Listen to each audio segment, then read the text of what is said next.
বরঞ্চ একটা গৌরবের প্রফেশন হিসেবে দেখে।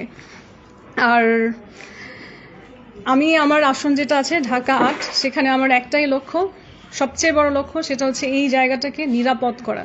আমি বলি নারী বান্ধব, কিন্তু যখন আমি সেই প্রক্রিয়া শুরু করব সেটা নারী পুরুষ উভয়ের জন্যই নিরাপদ হবে, কারণ নারীর জন্য নিরাপদ বলতে তো সেটা পুরুষের জন্য নিরাপদ। আমরা একটা খুবই অবাঞ্ছিত একটা ঘটনা দেখেছি যে একজন প্রার্থী এত সুন্দর ভাবনা স্বপ্ন নিয়ে এসে নির্বাচনে অংশগ্রহণ করতে চায়, তার আশা ব্যক্ত করে কিছুদিন প্রচারণাও করেছেন, কিন্তু তার জীবনটা আসলে স্বাভাবিক সময়ে যত বছর বাঁচার কথা তার চেয়ে সীমিত হয়ে গেল একটা বিশাল ঝুঁকির কারণে। সেরকম কিছু যাতে ঢাকা ৮ আসনে আর কখনো না হয়, এবং ভবিষ্যতে যারা রাজনীতিতে আসতে চায় বা সমাজের কাজ করতে চায় তারা যেন ভীত না হয়, সেই জন্য যে নিরাপত্তা ব্যবস্থা তৈরি করা প্রয়োজন। আমি যখন জনগণের প্রার্থী হয়ে জনগণের কণ্ঠস্বর হয়ে সংসদ সদস্য হতে পারবো ইনশাল্লাহ, তখন আমার চেষ্টা থাকবে ঢাকা ৮ আসনটা সার্বক্ষণিকভাবে অবকাঠামোর জায়গায় আমি কতখানি নিরাপদ করতে পারি যে এখানে মানুষ নির্ভয়ে কাজ করতে পারবে, চলতে পারবে। এটা আমার সবচেয়ে বড় গুরুত্বপূর্ণ জায়গা। এর বাইরেও কিছু জিনিস আমি বাংলাদেশের বাইরে দেখেছি যে খুবই সিম্পল একটা সিস্টেম, ডে কেয়ার সিস্টেম। আমাদের নারীরা যেমন, আমি অনেক সাংবাদিক দেখি আসতে, খুব বেশি হলে মাঝে মধ্যে 1-2জন থাকে, খুবই সীমিত সংখ্যক নারী এই প্রফেশনে আসে। বা আমাদের রাজনীতির ক্ষেত্রে ওই ঢাকা ৮ আসন থেকে আমি হয়তো একমাত্র নারী প্রার্থী। তো এই যে নারীর অংশগ্রহণ খুব সীমিত, আমি যখন তাকে নিরাপত্তা প্লাস একটা ডে কেয়ার সিস্টেম, যে তার যদি সন্তান থাকে সে তাকে খুব সেফলি একটা জায়গায় রেখে আসতে পারবে, এই জিনিসগুলো যদি সরকারি অর্থায়নে কিংবা প্রাইভেট পাবলিক একসাথে মিলে করতে পারি, সেক্ষেত্রে দেখা যাবে নারীর অংশগ্রহণ আসলে খুবই র্যাডিক্যালি বেড়ে যাবে। নারীরা কিন্তু আমাদের দেশে, যখন আমরা এডুকেশনাল ইনস্টিটিউটগুলোতে রেজাল্টগুলোকে দেখি যে পুরুষের থেকেও অনেক ক্ষেত্রে নারীদের রেজাল্ট আর অনেক ভালো। আমরা দেখি যে অনেক পুরুষের থেকে নারীরা এডুকেশনে খুব ভালো করছে, এক্সেল করছে, কিন্তু আলটিমেটলি ওয়ার্ক লাইফে গিয়ে তারা সবাই গৃহিণী হয়ে যায়। তো সেই জায়গাটায় আমি যখন তাকে নিরাপত্তা এবং তার সন্তানের জন্য একটা ডে কেয়ার সিস্টেম চালু করতে পারবো, তখন কিন্তু তার এই বাইরের কাজকর্মে অংশগ্রহণ আরো অনেক বেড়ে যাবে, এবং তার ফ্যামিলিও এটাকে অ্যাপ্রিসিয়েট করবে, যেহেতু তারা দেখবে তার পরিবারের নারী সুরক্ষিত আছে, সম্মানিত আছে।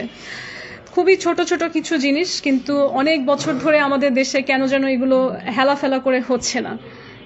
যেমন এই যে পথ চলতে যে আমরা বারবার সিসিটিভির কথা বলি, যেমন হাদির এই ঘটনাটাও যখন ঘটে, সব তো আসলে ফুটেজেই ক্লিয়ার হয়ে যাওয়ার কথা যে আসলে কে কি করেছে, কিন্তু যেহেতু সেই সিসিটিভি গুলো আসলে যথার্থ জায়গায় থাকে না, অনেক সময় অচল থাকে, কিংবা সেই ফুটেজগুলো ক্লিয়ার থাকে না, অনেক রকম অজুহাতেই আসলে শেষ পর্যন্ত দেখা যায় বিচার ব্যবস্থা অনেকটা অচল হয়ে যায়। তো আমার কনস্টিটুয়েন্সির একটা লক্ষ্য থাকবে যে এখানে ক্রাইম রেটটা কিভাবে কমিয়ে আনা যায় এবং কতখানি নিয়ন্ত্রিত করা যায়।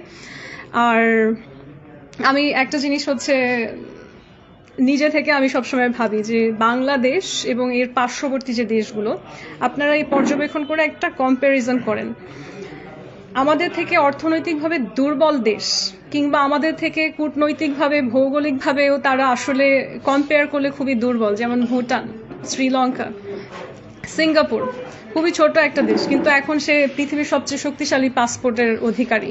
তো এই দেশগুলোর খুবই সিম্পল একটা জিনিস হচ্ছে, আপনি যখন তাদের দেশে যাবেন দেখবেন তাদের হাইজিন খুব ভালো, তার পরিষ্কার পরিচ্ছন্ন। এখানে কিন্তু আমরা বলি না যে পরিষ্কার পরিচ্ছন্নতা থাকতে হলে স্টেটাস দরকার হয়, টাকা পয়সা দরকার হয়, এটা কিন্তু সত্যি না। কারণ আমার থেকে অর্থনৈতিকভাবে দুর্বল যে দেশগুলো, সেখানেও আপনি গেলে দেখবেন যে সবার ডেন্টাল হেলথ খুব ভালো। আমাদের দেশে যেমন মানুষের অনেক দেখা যায় দাঁতের ক্ষয় হয়ে যাচ্ছে, এবং এটা থেকে কিন্তু দাঁতের ক্ষয় বলতে শুধু দাঁতের ক্ষয় না, এটা তাদের ব্রেইনকে এফেক্ট করে, স্বাস্থ্যকে এফেক্ট করে, তারা অনেক রকম ডিজিজে মারা যায়। অনেক সাথে কথা বলতে গেলে দেখা যায় কথা বলা যাচ্ছে না, সে মুখ থেকে দুর্গন্ধ। এই জিনিসগুলো কিন্তু যখন আমাদের দেশ বিশ্বের সাথে মিশতে যায়, তারা এগুলো খেয়াল করে যে বাংলাদেশ থেকে যে মানুষগুলো আসে তারা হাইজিন মেনটেন করে না। এখানে কিন্তু রাষ্ট্রের যে জনপ্রতিনিধি, তার কিন্তু আসলে সেই সুযোগ আছে যে রাষ্ট্রীয়ভাবে অ্যাওয়ারনেস ক্রিয়েট করা। সো আমার যে কর্মসূচি, তার মধ্যে একটা বড় অংশ হচ্ছে ডেন্টাল হাইজিনের উপরে কাজ করা। এবং আজকে যে আমি আইনজীবীদের সাথে বসেছি, আমি আমার কর্মসূচির মধ্যে এটাও ইনক্লুড করেছি যে আমার যে কনস্টিটিউয়েন্সি ঢাকা 8, সেখানে প্রতি মাসে অ্যাটলিস্ট একবার, অবশ্যই একবার, যদি আরও সম্ভব হয় তাহলে আমরা আরও আয়োজন করব, একটা লিগ্যাল অ্যাসেসমেন্ট যারা জনগণ আছে তাদেরকে ফ্রিতে অ্যাক্সেস করতে দেয়া।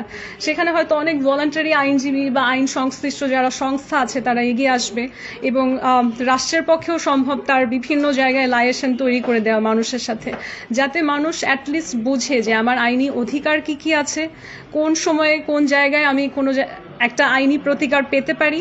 যেমন আমি আমার নিজের জীবনে কিছু আইনি হ্যাসেলের ভেতর থেকে গিয়েছি যখন আমি জানতামই না যে আমার কতটুকু অধিকার আছে। তো সেই জায়গাগুলো আমি চাই যে স্পেশালি নারীরা জানুক। সেই ক্ষেত্রে আমি অনেক রকম হ্যারাসমেন্ট, অনেক রকম ক্রাইম সমাজ থেকে কমিয়ে আনতে পারবো, কারণ সবাই আইনিভাবে সচেতন হবে এবং আইনি সহায়তা পেতে ভয় পাবে না।